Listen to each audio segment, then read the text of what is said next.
I think this is the best conference for the gas industry in Europe. It tends to have the most relevant content, and it also tends to have by far the best attendance of any of the conferences I go to. And a sign of its quality is that most of the attendants seem to stay to the end of the last session, which is fairly unusual if you go to a lot of conferences. So that's what differentiates it for me.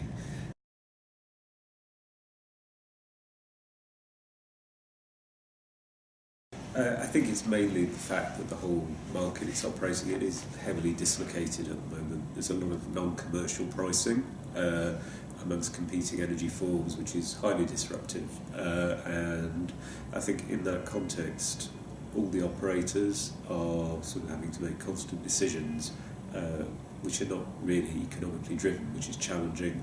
I think the other thing is that the absolute price levels are quite high, and governments are noticing more, consumers are noticing more, and that means that a lot of the industry players are now having to cope with a lot more political interference than they've had to put up with for the last 10 years. That, sadly, I don't think is going to go away in the next 12 months.